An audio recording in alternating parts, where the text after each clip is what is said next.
प्रेम से बोले सत्यनारायण भगवान की जय। आज के दिन श्री सत्यनारायण भगवान की कथा पढ़ी अथवा सुनी जाती है। तो आइए जानते हैं सत्यनारायण भगवान की संपूर्ण व्रत कथा और आरती। एक समय नैमिषारण्य तीर्थ में शौनक आदि 88,000 ऋषियों ने सूत जी से पूछा, हे प्रभु, इस कलयुग में वेद विद्या रहित मनुष्यों को प्रभु भक्ति किस प्रकार मिलेगी और उनका उद्धार कैसे होगा। इसीलिए हे मुनि श्रेष्ठ, कोई ऐसा तप कहिए जिससे थोड़े समय में पुण्य प्राप्त हो जाए तथा मनवांछित फल मिले। वह कथा सुनने की हमारी बहुत इच्छा है। सर्व शास्त्र ज्ञाता श्री सूत जी बोले, हे वैष्णव पूज्य, आप सब प्राणियों के हित की बात पूछी है। अब मैं उस श्रेष्ठ व्रत को आप लोगों से कहूंगा जिस व्रत को नारद जी ने लक्ष्मी नारायण जी से पूछा और लक्ष्मीपति ने मुनि श्रेष्ठ नारद जी से कहा, सो ध्यान से सुनिए। एक समय योगी राज नारद जी दूसरों के हित की इच्छा से अनेक लोगों में घूमते हुए मृत्यु लोक में आ पहुंचे। यहाँ अनेक योनियों में जन्मे हुए सभी प्राणियों को अपने कर्मों के द्वारा अनेकों दुख से पीड़ित देखकर सोचा, किस यत्न के करने से निश्चय ही प्राणियों के दुखों का नाश होगा। ऐसा मन में सोचकर विष्णु लोक को चले गए। वहां श्वेत वर्ण और 4 भुजाओं वाले देवों के ईश नारायण को देखकर, जिनके हाथों में शंख चक्र गदा पद्म थे, वे वनमाला पहने हुए थे, उनकी स्तुति करने लगे। हे भगवान, आप अत्यंत शक्ति से संपन्न हैं। मन तथा वाणी भी आपको नहीं पा सकती। आपका आदि मध्य अंत नहीं है। निर्गुण स्वरूप सृष्टि के आदि भूति व भक्तों के दुखों को नष्ट करने वाले हो। आपको मेरा नमस्कार है। नारद जी से इस प्रकार की स्तुति सुनकर विष्णु भगवान बोले, हे मुनि श्रेष्ठ, आपके मन में क्या है? आप किस काम के लिए यहाँ पर आपका आगमन हुआ है? निसंकोच होकर कहिए। तब नारद मुनि बोले, मृत्यु लोक में सब लोग मनुष्य जो अनेक योनियों में पैदा हुए हैं, अपने अपने कर्मों के द्वारा अनेक प्रकार के दुखों से दुखी हो रहे हैं। हे नाथ, मुझ पर दया रखते हुए बताइए कि उन मनुष्यों के सब दुख थोड़े से ही प्रयत्न करने से कैसे दूर हो सकते हैं। हे नारद जी, मनुष्यों की भलाई के लिए तुमने बहुत अच्छी बात पूछी है। जिस काम के करने से मनुष्य मोह से छूट जाता है, वह मैं कहता हूँ, सुनो। बहुत पुण्य देने वाला स्वर्ग तथा मृत्यु लोक दोनों में दुर्लभ एक उत्तम व्रत है। आज मैं प्रेमवश होकर तुमसे कहता हूँ, सत्यनारायण का यह व्रत अच्छी तरह विधि पूर्वक करने से मनुष्य आयु पर्यंत यहाँ सुख भोग कर मरने पर मोक्ष को प्राप्त होता है। श्री भगवान के वचन सुनकर नारद मुनि बोले कि उस व्रत का फल क्या है? क्या उस व्रत का विधान है और किसने यह व्रत किया और किस दिन यह व्रत करना चाहिए? विस्तार से कहिए।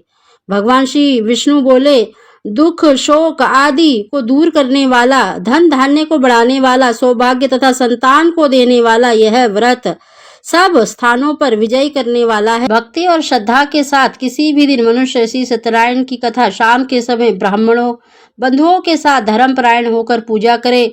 भक्ति भाव से नैवेद्य केले का फल, घी, दूध और गेहूं का चूर्ण सवाया ले। गेहूं के अभाव में साठी का चूर्ण, शक्कर और गुड़ले और सब योग्य पदार्थ जमा करके भगवान को अर्पण कर दे तथा बंधुओं सहित ब्राह्मणों को भोजन कराए। इसके पश्चात स्वयं भी भोजन करे। नृत्य गीत आदि का आचरण करके भगवान सत्यनारायण का स्मरण करते हुए समय व्यतीत करे। इस तरह व्रत करने पर मनुष्य की सभी इच्छाएं निश्चित ही पूरी होती हैं। विशेषकर कलिकाल में भूमि पर यही मोक्ष का सरल उपाय है। इसके प्रसंग में सूत जी बोले, हे ऋषियों, जिसने पहले समय में इस व्रत को किया उसका इतिहास कहता हूँ, ध्यान से सुनो। सुंदर काशीपुरी नगरी में एक अत्यंत निर्धन ब्राह्मण रहता था। वह भूख और प्यास से बेचैन हुआ नित्य पृथ्वी पर घूमता तथा ब्राह्मणों से प्रेम करने वाले भगवान ने ब्राह्मण को दुखी देखकर बूढ़े ब्राह्मण का रूप धर के उसके पास जाकर आदर के साथ पूछा कि हे विप्र, नित्य दुखी हुआ पृथ्वी पर क्यों घूमते हो? हे श्रेष्ठ ब्राह्मण, यह सब मुझसे कहो, मैं सुनना चाहता हूँ। ब्राह्मण बोला, मैं निर्धन ब्राह्मण हूँ, भिक्षा के लिए पृथ्वी पर फिरता हूँ। जो भिक्षा मुझे मिलती है उसके द्वारा परिवार का पालन पोषण नहीं हो पाता। हे भगवान, यदि आप इसका उपाय जानते हो तो कृपा करके कहो। वृद्ध ब्राह्मण बोला कि सत्यनारायण भगवान मन वांछित फल देने वाले हैं, इसीलिए हे ब्राह्मण, तू उनका पूजन कर, जिसके करने से मनुष्य सब दुखों से मुक्त होता है। ब्राह्मण को व्रत का सारा विधान बताकर बूढ़े ब्राह्मण का रूप धारण करने वाले सत्यनारायण भगवान अंतर्ध्यान हो गए।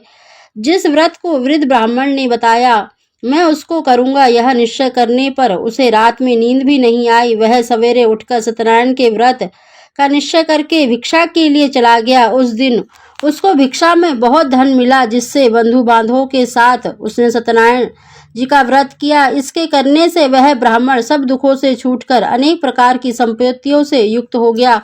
उस समय से वह ब्राह्मण हर मास व्रत करने लगा। इस तरह सत्यनारायण भगवान के व्रत को जो करेगा वह सब पापों से छूटकर मोक्ष को प्राप्त होगा। आगे जो पृथ्वी पर सत्यनारायण का व्रत करेगा वह मनुष्य सब दुखों से छूट जाएगा। सूत जी ऋषियों से बोले कि इस तरह नारद जी ने नारायण का कहा हुआ यह व्रत मैंने तुमसे कहा। हे विप्रो, मैं अब और क्या कहूँ। तब ऋषि बोले, हे मुनिश्रेष्ठ, संसार में इस ब्राह्मण से सुनकर किस किस ने इस व्रत को किया, हम वह सब भी सुनना चाहते हैं। इसके लिए हमारे मन में बहुत श्रद्धा है। सूत जी बोले, मुनियों, जिसने इस व्रत को किया वह सब सुनो। एक समय एक ब्राह्मण धन और ऐश्वर्य के अनुसार बंधु बांधवों के साथ व्रत करने को तैयार हुआ। उसी समय एक लकड़ी बेचने वाला बूढ़ा आदमी आया और बाहर लकड़ियों का गट्ठा रखकर ब्राह्मण के मकान में गया। प्यास से दुखी लकड़हारा उनको व्रत करते देखकर ब्राह्मण को नमस्कार करके कहने लगा कि आप यह क्या कर रहे हैं और इसके करने से क्या फल मिलता है, कृपा करके मुझसे कहिए। ब्राह्मण ने कहा, सब मनोकामनाओं को पूर्ण करने वाला यह सत्यनारायण भगवान का व्रत है। इसकी कृपा से ही मेरे यहाँ धन धान्य आदि की वृद्धि हुई है। ब्राह्मण से इस व्रत के बारे में जानकर लकड़हारा बहुत प्रसन्न हुआ। चरणामृत लेकर और प्रसाद खाने के बाद अपने घर गया। लकड़हारे ने अपने मन में इस प्रकार का संकल्प किया कि आज गांव में लकड़ी बेचने से जो धन मिलेगा उसी से सत्यनारायण देव का उत्तम व्रत करेगा। यह मन में विचार करके वह बूढ़ा आदमी लकड़ियां अपने सिर पर रखकर जिस नगर में गया वहां धनवान लोग रहते थे। वह ऐसे सुंदर नगर में गया, वहां उसे उन लकड़ियों का दाम पहले दिनों से चौगुना मिला। तब वह बूढ़ा लकड़हारा दाम लेकर अति प्रसन्न होकर पक्के केले की फली, शक्कर, घी, दूध, दही और गेहूं का चूर्ण इत्यादि सत्यनारायण भगवान के व्रत की कुल सामग्रियों को लेकर अपने घर गया। फिर उसने अपने भाइयों को बुलाया, विधि के साथ भगवान जी का पूजन और व्रत किया। उस व्रत के प्रभाव से वह बूढ़ा लकड़हारा धन, पुत्र आदि से युक्त हुआ और संसार के समस्त भोग भोगकर वैकुंठ को चला गया। श्री सूत जी बोले, हे श्रेष्ठ मुनियों, अब आगे की कथा कहता हूँ, सुनो। पहले समय में उल्कामुख नाम का एक बुद्धिमान राजा था। वह सत्य वक्ता और जितेंद्रिय था। प्रतिदिन देव स्थानों पर जाता तथा गरीबों को धन देकर उनके कष्ट दूर करता। उसकी पत्नी कमल के समान मुख वाली और सती साध्वी थी। भद्रशीला नदी के तट पर उन दोनों ने श्री सत्यनारायण भगवान का व्रत किया। उस समय वहां एक साधु वैश्य आया। उसके पास व्यापार के लिए बहुत सा धन था। वह नाव को किनारे पर ठहराकर राजा के पास गया और राजा को व्रत करते देखकर विनय के साथ पूछने लगा, हे राजन, भक्ति युक्त चित्त से यह आप क्या कर रहे हैं? मेरी सुनने की इच्छा है, सो आप यह मुझे बताइए। राजा बोला, हे साधु, अपने बांधवों के साथ पुत्र आदि की प्राप्ति के लिए महाशक्तिवान सत्यनारायण भगवान का व्रत व पूजन किया जा रहा है। राजा के वचन सुनकर साधु आदर से बोला, हे राजन, मुझसे इसका सब विधान कहो, मैं भी इस कथा के अनुसार इस व्रत को करूंगा। मेरे भी कोई संतान नहीं है और इससे निश्चय ही हो जाएगी। राजा से सब विधान सुनकर व्यापार से निवृत्त हो वह आनंद के साथ घर गया। साधु ने अपनी स्त्री से संतान को देने वाले उस व्रत का समाचार सुनाया और कहा कि जब मेरे संतान होगी तब मैं इस व्रत को करूंगा। साधु ने ऐसे वचन अपनी स्त्री लीलावती से कहे। एक दिन उसकी स्त्री लीलावती पति के साथ आनंदित होकर सांसारिक धर्म से प्रवृत्त होकर सत्यनारायण भगवान की कृपा से गर्भवती हो गई तथा 10वें महीने में उसकी एक सुंदर कन्या का जन्म हुआ। वो कन्या दिनों दिन इस तरह बढ़ने लगी जैसे शुक्ल पक्ष में चंद्रमा बढ़ता है। कन्या का नाम कलावती रखा गया। तब लीलावती ने मीठे शब्दों में अपने पति से कहा, जो आपने संकल्प किया था भगवान का व्रत करूंगा, अब आप उसे करिए। साधु बोला, हे प्रिय, इसके विवाह पर करूंगा। इस प्रकार अपनी पत्नी को आश्वासन देकर वह नगर को गया। कलावती पितृगृह में वृद्धि प्राप्त हो गई। साधु ने जब नगर में सखियों के साथ अपनी पुत्री को देखा तो तुरंत दूत को बुलाकर कहा कि पुत्री के वास्ते कोई सुयोग्य वर देखिए। साधु की आज्ञा पाकर दूत कंचन नगर पहुंचा और वहां पर बड़ी खोज और देखभाल कर लड़की के लिए सुयोग्य वाणिक पुत्र को ले आया। उस सुयोग्य लड़के को देखकर साधु ने अपने बंधु बांधवों सहित प्रसन्न चित्त से अपनी पुत्री का विवाह उसके साथ कर दिया, किंतु दुर्भाग्य से विवाह के समय भी उस व्रत को करना भूल गया।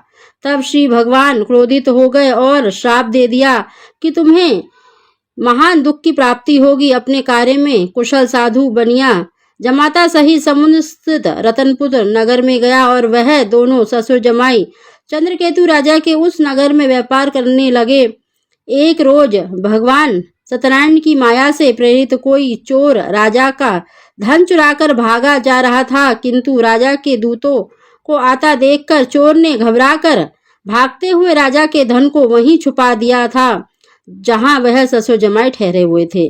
तब दूतों ने उस साधु वैश्य के पास राजा के धन को रखा देखा तो वे दोनों बांध कर ले गए और प्रसन्नता से दौड़ते हुए राजा के समीप जाकर बोले, यह दो चोर हम पकड़ के लाए हैं, देखकर आज्ञा दे। तब राजा की आज्ञा से उनको कठोर कारावास में डाल दिया और उनका सब धन भी छीन लिया। सत्यनारायण भगवान के श्राप द्वारा उनकी पत्नी भी घर पर बहुत दुखी हुई और घर पर जो धन रखा था चोर चुरा कर ले गए।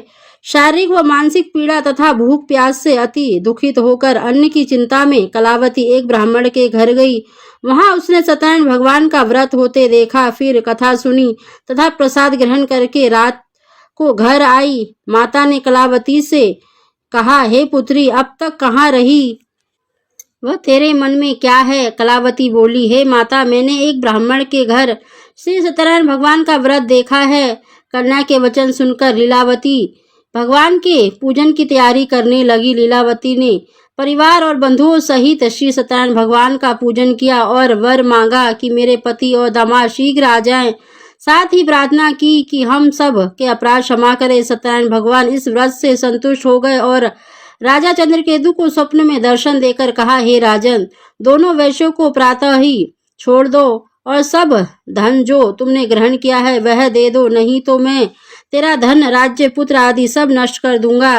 राजा से ऐसे वचन कहकर भगवान अंतर्ध्यान हो गए। प्रातःकाल राजा चंद्रकेतु ने सभा में अपना स्वप्न सुनाया, फिर दोनों वाणिक पुत्रों को कैद से मुक्त कर दिया। सभा में बुलाया, दोनों ने आते ही राजा को नमस्कार किया। राजा मीठे वचनों से बोला, हे महानुभावों, भावी वर्ष ऐसा कठिन दुख प्राप्त हुआ है, अब तुम्हें कोई भय नहीं है।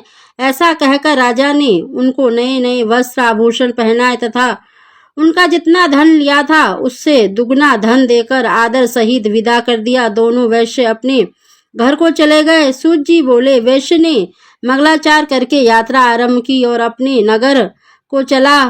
उनके थोड़ी दूर निकलने पर दंडी वेशधारी सत्यनारायण भगवान उनसे पूछा, हे साधु, तेरी नाव में क्या है? अभिमानी वाणिक हंसता हुआ बोला, हे दंडी, आप क्यों पूछते हो?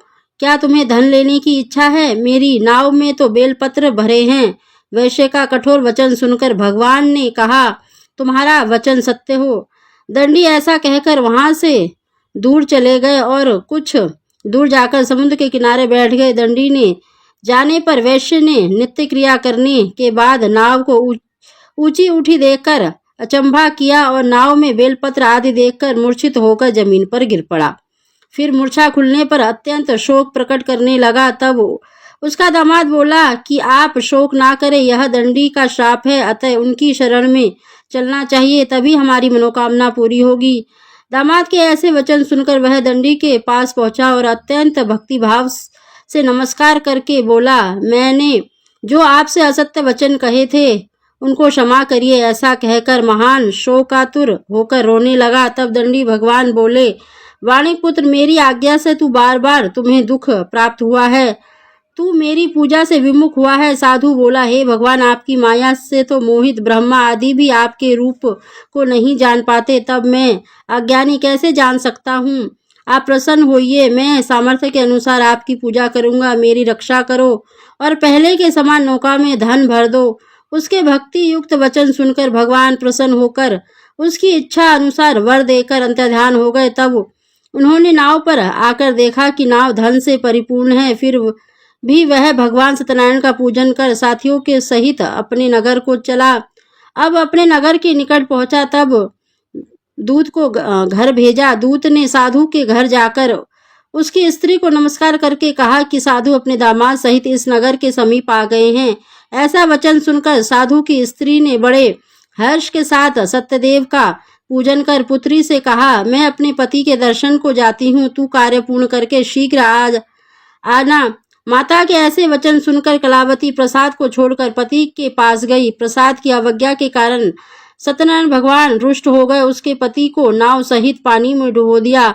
कलावती अपने पति को ना देखकर रोती हुई जमीन पर गिर गई। इस तरह नौका को डूबा हुआ तथा कन्या को रोता देखकर साधु दुखी होकर बोला, हे प्रभु, मुझसे या मेरे परिवार से जो भूल हुई है उसे क्षमा करें। उसके दीन वचन सुनकर सत्य भगवान प्रसन्न हो गए और आकाशवाणी हुई कि हे साधु, तेरी कन्या मेरे प्रसाद को छोड़कर आई है, इसीलिए इसका पति अदृश्य हुआ है। यदि वह घर जाकर प्रसाद खाकर लौटे तो इसे पति अवश्य मिलेगा। ऐसी आकाशवाणी सुनकर कलावती ने घर पहुंचकर प्रसाद खाया, फिर आकर पति के दर्शन किए। तत्पश्चात साधु ने बंधु बांधवों सहित सत्यदेव का विधि पूर्वक पूजन किया। उस दिन से वह पूर्णिमा को सत्यनारायण का पूजन करने लगा। फिर इस लोक का सुख भोग कर अंत में स्वर्गलोक को गया। सूत जी बोले, हे ऋषियों, मैं और भी कथा कहता हूँ, सुनो। प्रजापालन में लीन तुंग ध्वज नाम का राजा था। उसने भी भगवान का प्रसाद त्याग कर बहुत दुख पाया। एक समय वन में जाकर वन पशुओं को मारकर बड़ के नीचे आया। वह उसने ग्वालों को भक्ति भाव से बांधवों सहित सत्यनारायण की पूजा करते देखा। राजा देखकर भी अभिमानी वश वहां नहीं गया और ना ही पूजन किया या ना नमस्कार किया। जब ग्वालों ने भगवान का प्रसाद उसके सामने रखा तो वह प्रसाद को त्याग कर अपनी सुंदर नगरी को चला गया। वहां उसने अपना सब कुछ नष्ट पाया तो वह जान गया कि यह सब भगवान ने किया है। तब वह विश्वास करके ग्वालों के समीप गया और विधि पूर्वक पूजन करके प्रसाद खाया तो सत्यदेव भगवान की कृपा से पहले जैसा धन धान्य वैसा ही हो गया। फिर दीर्घ काल तक सुख भोग कर मरने पर स्वर्गलोक को गया। जो मनुष्य इस परम दुर्लभ व्रत को करेगा, भगवान सत्यनारायण की पूजा से उसे धन धान्य की प्राप्ति होगी। निर्धन धनी और बंदी बंधन से मुक्त होकर निर्भय हो जाता है। संतानहीनों को संतान की प्राप्ति होती है तथा सब मनोरथों को पूर्ण होकर अंत में वैकुंठ धाम को जाता है। यह सत्य है। श्री सूत जी कहते हैं कि ब्राह्मणों, आपको मैंने सत्यनारायण व्रत की यह पावन कथा सुनाई। इस व्रत का पालन करके मनुष्य सभी दुखों से मुक्त हो जाता है। विशेषतः कलयुग में श्री सत्यनारायण की पूजा महान फल देने वाली है। इन देवता को कोई सत्यनारायण कहते हैं, कोई सत्यदेव कहते हैं। अनेक रूपों में श्री सत्यनारायण भगवान सभी के मनोरथों को पूर्ण करते हैं। ये सनातन सत्यदेव कलयुग में सत्यव्रत के रूप में अवतरित होंगे। हे श्रेष्ठ मुनियों, जो मनुष्य नित्य इसका पठन व श्रवण करता है, श्री सत्यनारायण भगवान की कृपा से उसके सभी पाप नष्ट हो जाते हैं। प्रेम से बोलिए श्री सत्यनारायण भगवान की जय। श्री सत्यनारायण भगवान की संपूर्ण कथा समाप्त हुई। अब आप सुनिए श्री सत्यनारायण भगवान की आरती।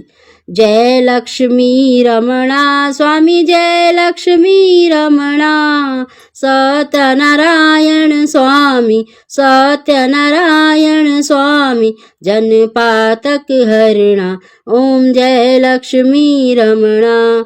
जड़ित सिंहासन अद्भुत छवि राजे, स्वामी अद्भुत छवि राजे। नारद करत निरंजन, नारद करत निरंजन, घंटा ध्वनि बाजे, ओम जय लक्ष्मी रमणा। प्रगट भये कल कारण, तुझको दरस दियो स्वामी, तुझको दरस दियो। बूढ़ो ब्राह्मण बनकर पंचल महल कियो, ओम जय लक्ष्मी रमणा। दुर्बल भील कटारा, जिन पर कृपा करी स्वामी, जिन पर कृपा करी। चंद्रचूर्ण एक राजा, जिनकी विपद हरी, ओम जय लक्ष्मी रमणा। वैश्य मनोरथ पायो, श्रद्धा तज दीनी स्वामी, श्रद्धा तज दीनी। सो फल भोग्यो प्रभु जी फिर स्तुति कीनी, ओम जय लक्ष्मी रमणा। भक्ति भाव के कारण छिन छिन रूप धर्यो स्वामी, छिन छिन रूप धर्यो। श्रद्धा धारण कीनी, जिनको काज सरयो, ओम जय लक्ष्मी रमणा। ग्वाल बाल संग राजा, वन में भक्ति करी स्वामी, वन में भक्ति करी। मन वांछित फल दीनो, फल दीनो, दीन दयाल हरि, ओम जय लक्ष्मी रमणा। चढ़त प्रसाद सवायो, कदली फल मेवा स्वामी, कदली फल मेवा। धूप दीप तुलसी से राजी सतदेवा, ओम जय लक्ष्मी रमणा। ओम जय लक्ष्मी रमणा स्वामी, जय लक्ष्मी रमणा। सत्यनारायण स्वामी, जनपातक हरणा, ओम जय लक्ष्मी रमणा। सत्यनारायण जी की आरती जो कोई नर गावे स्वामी, जो कोई नर गावे। सुख समृद्धि मन वांछित फल पावे, ओम जय लक्ष्मी रमणा। जय लक्ष्मी रमणा स्वामी, जय लक्ष्मी रमणा। सत्यनारायण स्वामी, जनपातक हरणा, ओम जय लक्ष्मी रमणा। प्रेम से बोले श्री सत्यनारायण भगवान की जय हो। इसी के साथ आप हमारे चैनल पर कार्तिक पूर्णिमा की व्रत कथा भी जरूर सुनिए। प्रेम से बोले सत्यनारायण भगवान की जय।